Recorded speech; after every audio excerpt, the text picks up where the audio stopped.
Hello everybody, in today's video we're going to be going over a more active and slightly chillier pattern that we'll have for the next few days, and then after that into early December it looks like it will probably warm up for a week or two in the central and eastern United States, and then we're going to be talking about the possible colder pattern right after that warm up. So by mid or late December, it looks like we could get back into a bit of a chillier weather pattern. We're going to be discussing that and more in today's video. Before we get into it, I do just want to say that for that storm in parts of the Great Lakes and the Northeast, I made a video about that yesterday.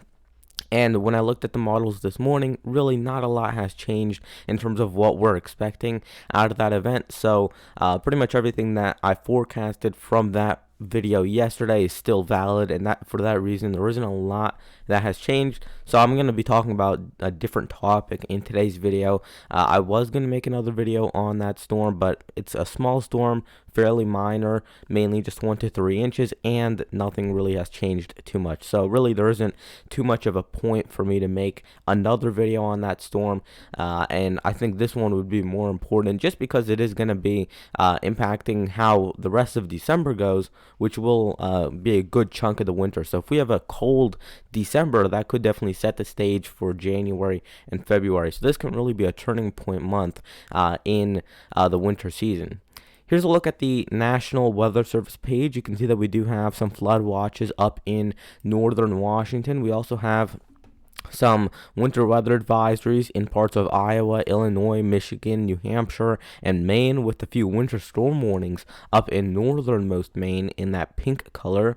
We have some high wind watches and high wind warnings up into northernmost Montana, and other than that, we don't have many other watches or warnings currently in place.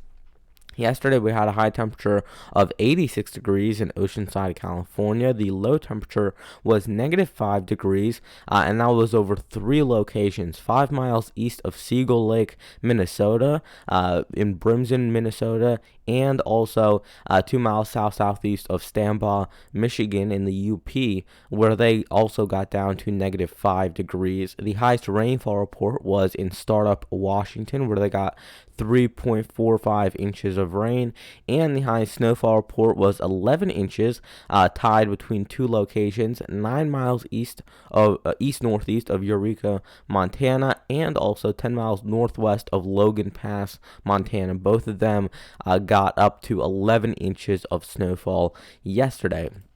So let's start talking about this upcoming weather pattern. Here's the oscillations. We're going to start off with the Arctic oscillation. I was going to use the European model, but I want to use the GFS because it does go out further than the European model. The European only goes out, I believe, 10 days.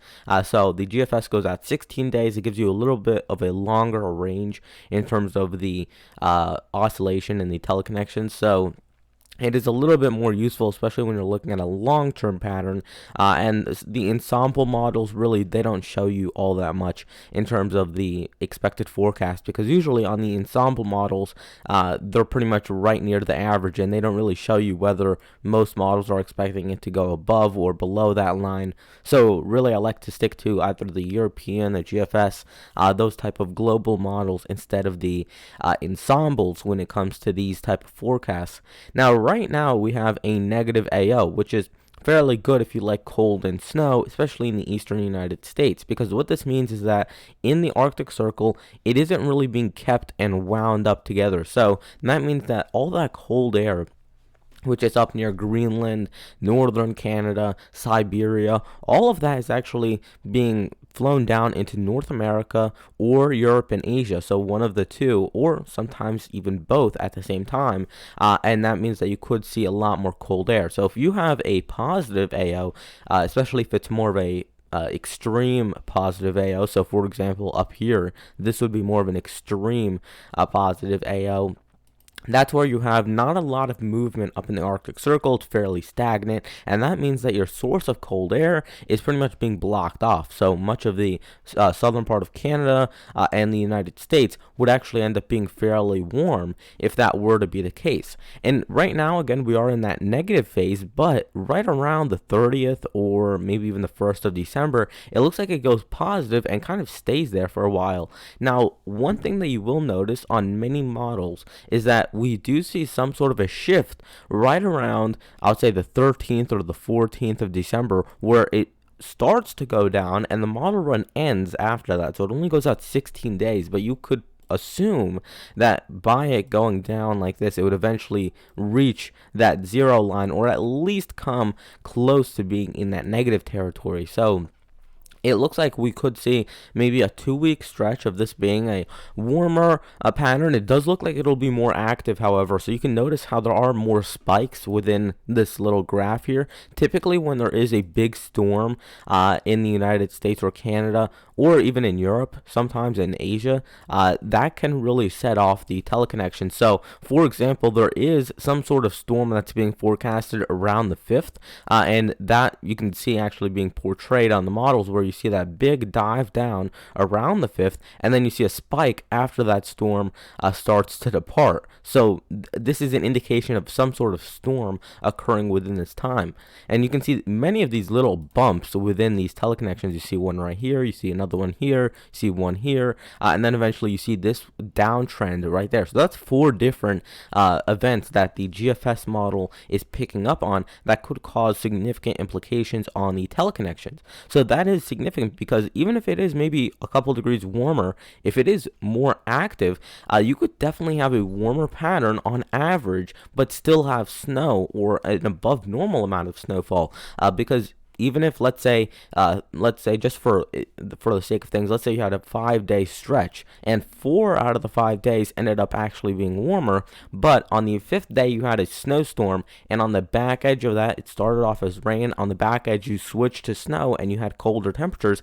Even if the first 4 days were all warm, you would still average out those 5 days and you would say it was above normal in terms of temperatures. But because of that one maybe 24-hour period where it was cold and you set up some snowfall, it would actually appear, a lot of people would think in their minds that it was a colder or snowier stretch of time. So just because it is warmer in terms of the aggregate or the average doesn't mean that necessarily that's going to feel that way.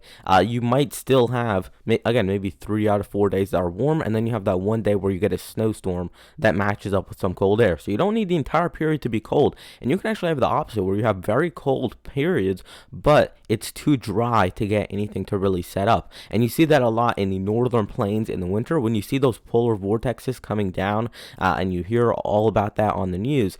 Typically, you're not going to see too many snowstorms because it's so cold that it's actually creating such a dry atmosphere around that area that nothing can really set up. So, again, just because it is warmer for this time period does not mean that no snow is going to occur. So I think a lot of people, even when it's colder, a lot of people think that that automatically means snowfall. You still need those two to mix up together, and if they don't, you're not going to see any snowfall, even if it is a colder pattern. So a colder pattern or a warmer pattern really does not have, it doesn't really say anything about the snowfall. You still need to see whether it is an active pattern. You can be warm and dry, or you could be cold and dry.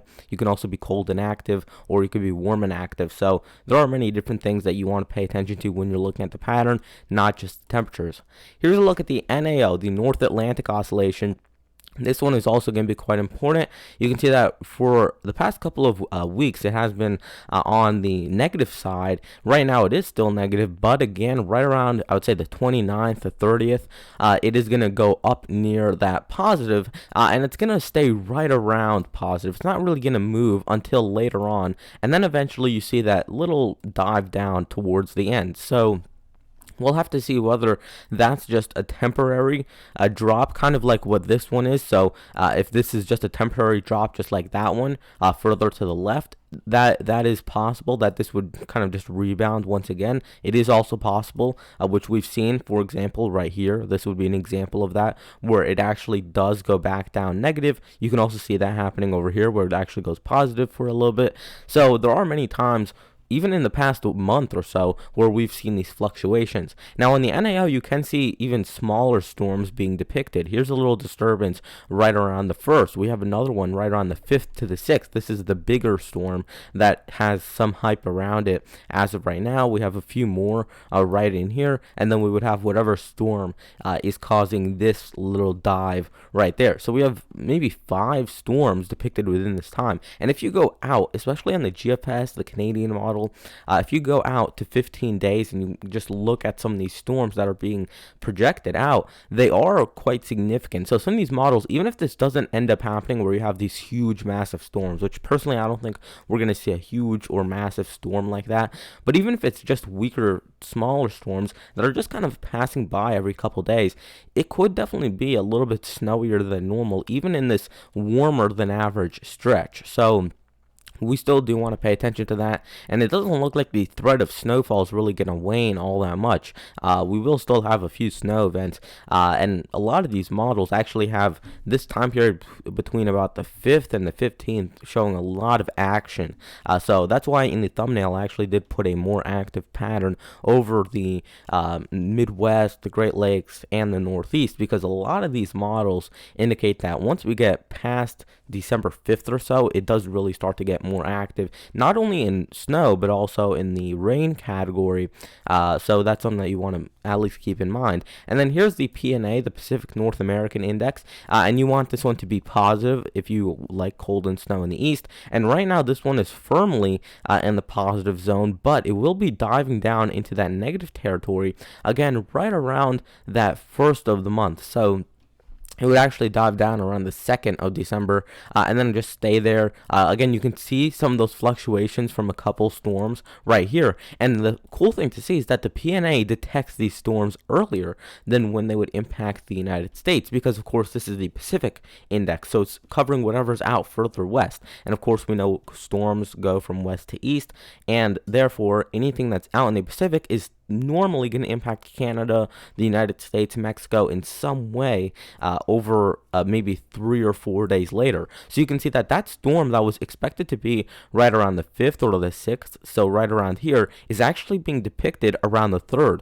of December. And we have another storm that's expected to be around the 10th of December. That one's being depicted right around the 7th. So it is about 3 days earlier, but you can still see these storms being picked out on the PNA index even. So that is definitely interesting to see, and it's interesting to see how these get picked up. The NAO typically picks up on the storms maybe just a day and a half, maybe a day later than when they occur. The AO is fairly accurate in terms of when it actually impacts these locations, and then the PNA is usually about 3 days removed or 3 days ahead of when that actually occurs. So it's all about the placement of where that index covers and when that storm would impact that region. You do see a little bit of a spike towards the end of the model run, so around the 13th, but this is right now looking like a fairly minor spike in the PNA. Of course, this could go all the way up to that 0 line, but really as of right now, it's too early to speculate on whether that would continue its upward trend or whether it would just kind of continue to go up like this over the next few days. It looks like either way, by about the 20th or the 25th, so as we're getting closer to that Christmas time, it will probably be a little bit more active. It looks like that will stay the same, but also it looks like it's not going to be as warm as it will be between about the 1st and the 10th or the 15th. So it looks like it will definitely start to cool down relative to what we were dealing with before.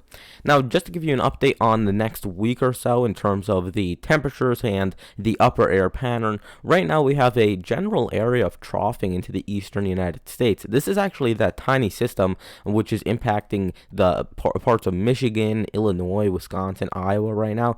This is going to be moving to the east into the northeast by Monday. So you can see that trough moving into that area by Monday afternoon, then moves out. But you do have a general little troughing area over the northeast. So this little area this little part of the country is going to be colder, but the rest of the country, even as you get further to the south or further to the west, is looking fairly mild up to this point. So we have one segment of the country that will be on the chillier side of things, but the rest of the country looking fairly mild as of this time of year. We do see a decent pattern developing up in Canada, however. So you have some amount of cold air which is already being stored up. We have a few systems lingering around in central and northern Canada, and that is a good sign because these storms, at least a couple of them, will start to dive down into the United States as clipper systems, which come in from generally some of the western provinces, so areas like British Columbia, Alberta, Saskatchewan, Manitoba. Usually they come in from there, dive into the northern plains, and then eventually go on eastward, typically in the form of rain or snow. So you would normally see, if you have an active pattern up in Canada, at least a couple of them are going to dive into the United States and impact our weather as well. So having a colder pattern up in Canada just means that we have an easier access to some of this cold air. If it's warmer up in Canada, well, now we're going to be kind of blocked off from all that Arctic cold air, which is necessary for us to get some snowfall. So the weather up in Canada, even if you don't live up in Canada, which I know I actually do have a few viewers from Canada, but even if you don't live up there, you still need to pay attention to it, just because whatever weather is going on up there is also going to translate somehow to the weather which is happening down here. If it's warmer up in Canada, typically you're going to have less cold air supply. If it's colder up in Canada, normally you'll have an easier time getting that cold air. Here to be by Thursday, you can see some sort of troughing into the Northeast and the Great Lakes. Moving this on, that continues through Friday and into Saturday. Again, you continue to see some of that troughing. Here's that active pattern working once again. So this is one system. We have another storm right here, and then we have one more storm right here. So we have three storms over the country, over that northern tier of the country, over just one day, and that's going to continue to cycle through. So you're going to see this one move out, but eventually that one would, this one in the middle would move into the Northeast, and then eventually this one out west would also move into the northern plains. So they're just going to continue to cycle around each other and provide rain and snow to these locations. So even if it is going to be a bit milder, it doesn't look like it's going to be awfully dry unless you live in the southwest or these areas further into the central or southern plains. So this area has been rather dry. I believe Denver might be mistaken. They might have gotten their first snowfall recently, but